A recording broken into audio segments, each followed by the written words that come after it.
আল্লাহ, ইয়া রাসূলুল্লাহ, ইয়া রাসূলুল্লাহ, ইয়া রাসূলুল্লাহ। আপনারা এইমাত্র যে ভিডিওটা দেখলেন যে এরা হচ্ছে আহলে সুন্নাত ওয়াল জামাত দাবি করে এবং আশেকে রাসূল দাবি করে। আশেকে রাসূল হইতে হবে প্রত্যেকটা মানুষের, এটা অবশ্যই বাস্তব। রসুলের প্রেম ভালোবাসা অন্তরে থাকতে হবে, এটা অবশ্যই থাকতে হবে, আদারওয়াইজ সে মুমিন হতে পারবে না। কিন্তু আমার কথা হচ্ছে যে এই যে রসুলের আশেকি গিরি দেখাতে গিয়ে মানুষ সমাজে স্টেজে বসে জনসম্মুখে এইভাবে দাপাদাপি করা, লাফালাফি করা, একেবারে বেহুশ হয়ে যাওয়া যে আমি রসুলের খাঁটি আশেক, রসুলের প্রেমে পাগল হয়ে গেছি আমি। আমার প্রশ্ন হচ্ছে, আবু বকর রাদিয়াল্লাহু আনহু থেকে কেউ কি রসুলকে ভালোবাসতে পেরেছে বেশি? হযরত আলী, আবু বকর, ওসমান, ওমর, এরপরে অন্য সব যত সাহাবী রয়েছে, সাহাবা একরাম রয়েছে, তাদের চাইতে কি বেশি ভালোবাসতে পেরেছি আমরা? অন্য কোনো মানুষ পেরেছে, কোনো ওলিউল্লাহ পেরেছে, কোনো পীর মাশায়েখ পেরেছে? আদৌ কি পেরেছে? কখনোই না। তাহলে রাসূল সাল্লাল্লাহু আলাইহি ওয়াসাল্লামের জীবদ্দশায় যা ঘটেছে, এমন ভুরি ভুরি অনেক হাদিস, মাসলা মাসাইল বিভিন্ন বিষয়ের অনেক হাদিস আমাদের সামনে বিদ্যমান, লক্ষ লক্ষ হাদিস।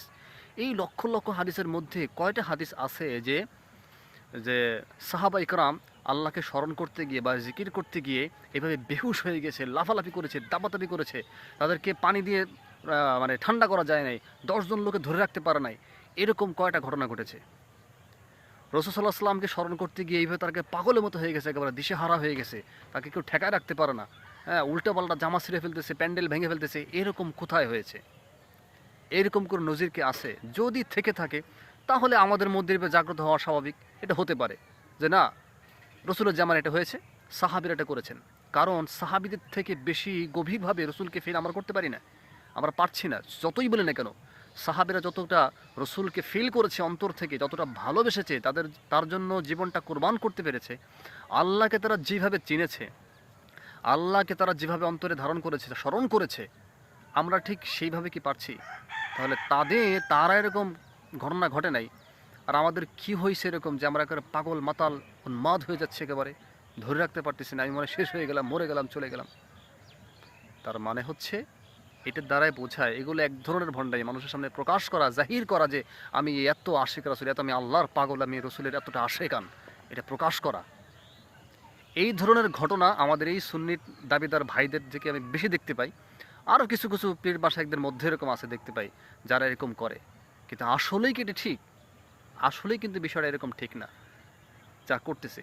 টোটালি এটা এক ধরনের ভন্ডামি। জিকির কেমনে করতে হবে, আল্লাহকে স্মরণ কীভাবে করতে হবে। আর আরও একটা বিষয় আমাদের মধ্যে ভুল ধারণা আছে, যদি আলেম সমাজ এটা জানে, কিন্তু সাধারণ মানুষের মধ্যে ভুল ধারণা আছে যে এক জায়গায় বসে আল্লাহ আল্লাহ আল্লাহ আল্লাহ লা ইলাহা ইল্লাল্লাহ লা ইলাহা ইল্লাল্লাহ এরকম জিকির করাটাই মনে হচ্ছে মূলত জিকির। জিকিরের মূল অর্থ তো স্মরণ আমরা জানি, সালাত আদায় করার এটা জিকির। আপনি হাঁটতেছেন, আল্লাহর কথা মনে হচ্ছে, এটাও জিকির। আসমান দিকে তাকালেন, আপনি সূর্যকে দেখলেন আর সুবহানাল্লাহ বললেন যে আল্লাহর সৃষ্টি কত সুন্দর, এটাও আল্লাহর স্মরণ, এটাও জিকির। বিভিন্ন ধরনের জিকির। তারপরে জিকিরের মূল যে বিষয়টা সেটা হচ্ছে আল্লাহ রাব্বুল আলামিন কোরআন মাজিদে উল্লেখ করে দিয়েছেন, গোপনে, নীরবে, নিভৃতে, গোপনে আল্লাহর ভয়ে আল্লাহকে স্মরণ করতে বলা হয়েছে। তো এবং আল্লাহকে দাঁড়িয়ে বসে শুয়ে বিভিন্নভাবে আল্লাহকে স্মরণ করা যায়, জিকির করা যায়, এটা হচ্ছে জিকির। আর আফদালুল যিকরি লা ইলাহা ইল্লাল্লাহ, এটা তো আছে, আপনি সবসময় লা ইলাহা ইল্লাল্লাহ জিকির করবেন, এটাও একটা জিকির। জিকির বিভিন্ন ধরন রয়েছে। কিন্তু এই যে আপনি এইভাবে জিকির করতে গিয়ে উন্মাদ মাতাল, প্যান্ডেল ছিঁড়ে ফেলবেন, লাফ দিয়ে পাশে উঠে যাবেন, সামিয়ানা ছিঁড়ে ফেলবেন, এইরকম জিকিরের নজির রসুলের সাহাবীদের মধ্যে ছিল না। রসুলের সাহাবীদের মধ্যে এই ধরনের কোনো প্রমাণ পাওয়া যায় না, সহিহ হাদিস দ্বারা প্রমাণিত না, নাই কোথাও। তাহলে আমাদের মধ্যে এটা কেন আসে? আমরা হচ্ছে হুজুগে বেশি বেশি আমরা আশেকি গিরে দেখাতে গিয়ে এগুলো করি এবং মানুষকে দেখাই যে আমি বিশাল আশেক হয়ে গেছি রসুলের প্রেমিক, রসুলের ভালোবাসায়। তা আসলে এইগুলো মূলত কিন্তু ইসলামের মূল বিষয় না, এটা ইসলামের মধ্যে নাই। এগুলো থেকে ফিরে আসতে হবে। যারা এগুলো করে টোটালি একটা ভণ্ডামি করে, আর কিছুই না।